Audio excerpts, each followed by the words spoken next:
We are going to be looking at different regions of the U.S. Okay, so the first region we're going to be looking at is the Northeast region of the U.S. So a little information about the Northeast part of the U.S. We're going to be looking at some main ideas and some bold vocab words as examples from your text.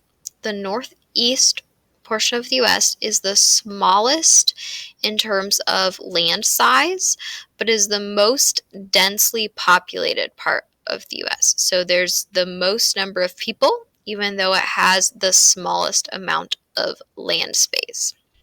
It includes states of Maine, New Hampshire, Vermont, Massachusetts, Rhode Island, Connecticut, New York, Pennsylvania, West Virginia, Maryland, Delaware, and it includes Washington, D.C., although Washington, D.C. is not a state. About 1/5, 20% of the country's population lives here in the Northeast. One of our vocabulary terms is this idea of megapolis. A megapolis is a group of cities that have basically become one large urban area.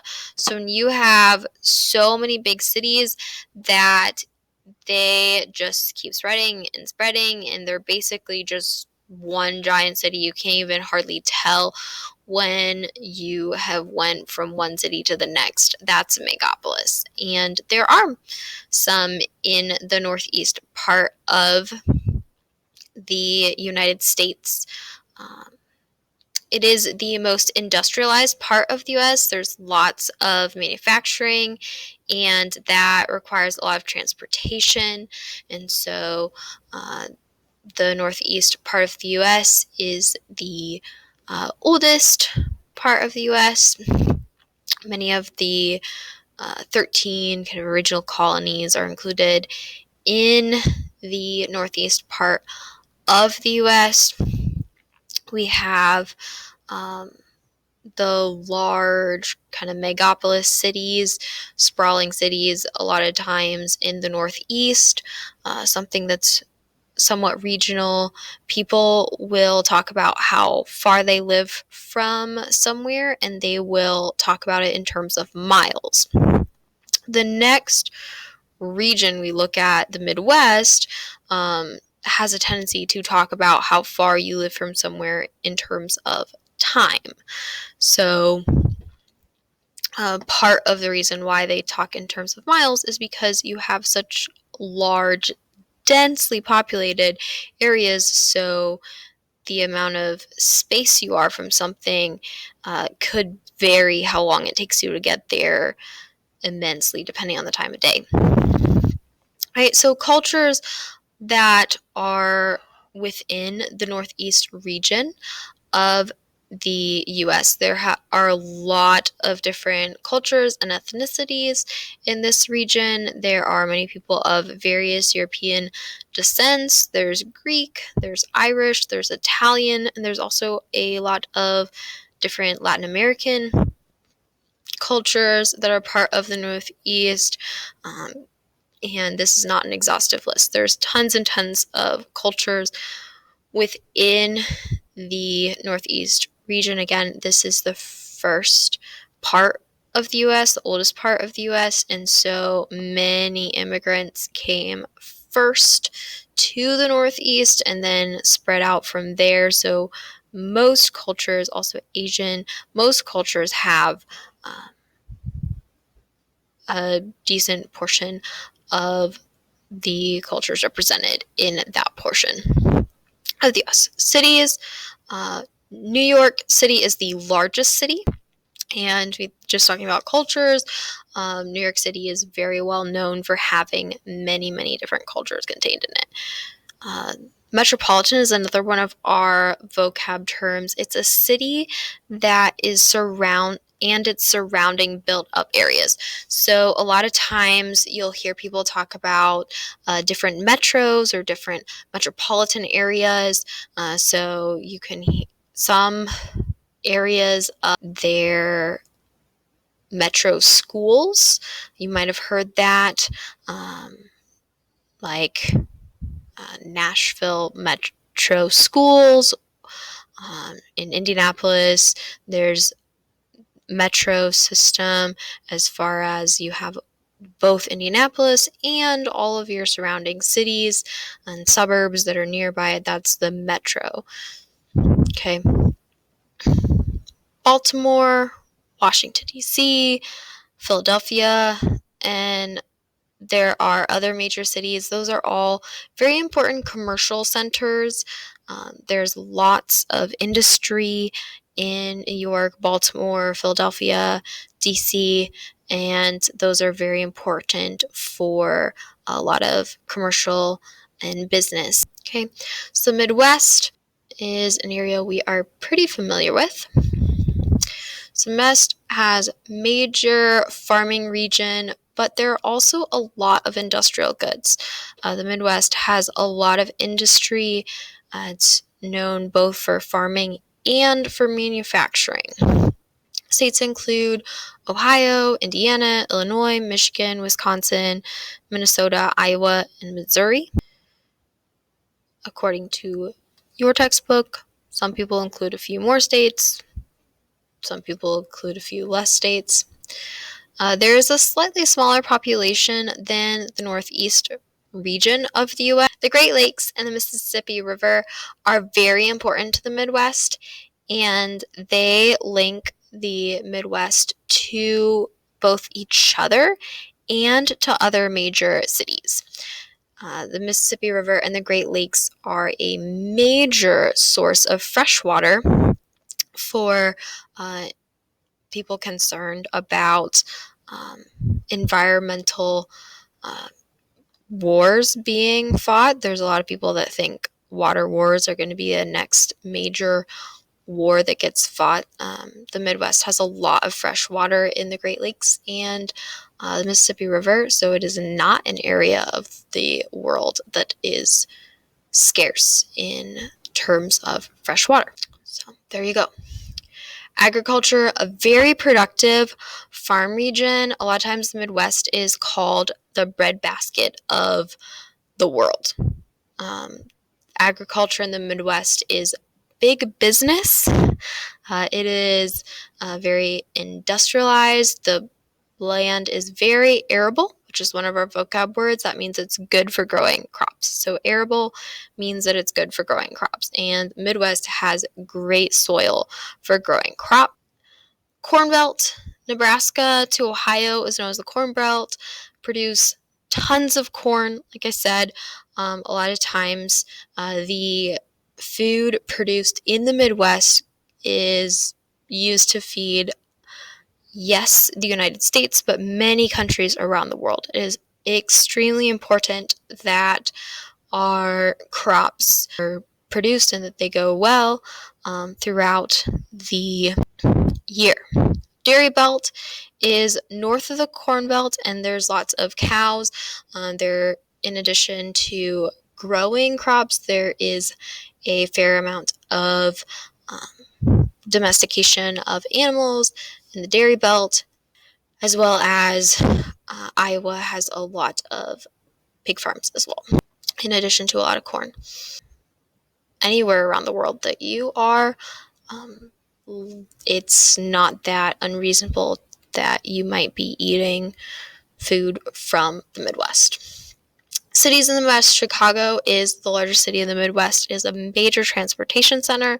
It's a major hub of the Midwest United States. Great Lakes cities include Cleveland, Detroit, Milwaukee, and Toledo. All of those are cities that are on a Great Lake. And so that's really important. That's in part why they exist there. They are major manufacturing and also good for transportation. A lot of manufacturing started near water because a lot of our first manufacturing processes had a lot of water that was part of it. Minneapolis and St. Paul are major distribution centers that are helped by being on the Mississippi River. So both of them have their starts pretty early on in U.S. history because they were on the Mississippi River. The South. Southern region includes Virginia, North Carolina, South Carolina, Georgia, Florida, Alabama, Mississippi, Tennessee, Kentucky, Arkansas, Louisiana, and Texas, primarily. That region is also somewhat disputed. Some people include a few more, some people include a few less. But that's a general southern region of the U.S. Is mainly rural and agricultural in the southern part of the U.S. Southern part of the U.S. is the poorest region. You'll find the most number of poor people in the southern part of the U.S. And is not that industrialized. Although there is a more recent turn towards new industries in the southern part of the U.S., many industries are beginning to move to the southern part of the U.S., as well as just people in general. That is actually the moving immigration of immigrants to the southern part of the U.S. is in part why it is the poorest region of the U.S. There are many homeless people that move to the southern part of the region. Think about it. You don't have to worry about cold weather if you're in the southern part of the U.S. So immigrants have come from Caribbean, Mexico, Latin America. Also, like I said, there's internal migration from other regions of the U.S. into the southern region of the U.S. Economy is majorly focused around raw materials, lumber, farm products, mineral as an energy resource, high-tech, aerospace industries, foreign automobile makers. So like I said, there are some industries that are coming into the southern part of the U.S. Also, major tourist destination, the nice weather and different climates is definitely a tourist attraction. Cities. Dallas metropolitan area is the largest city in the region. It did start as a cattle road stop. Other major cities in the southern part of the U.S. include Atlanta, Miami, and New Orleans, which are major commercial and transportation centers. There are a lot of commercial and transportation things that go in and out of those cities. The western part of the U.S.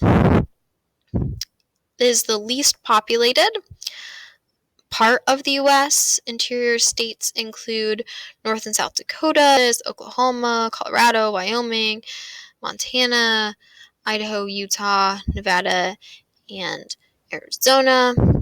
Pacific part of the West includes California, Oregon, Washington, Alaska, and Hawaii.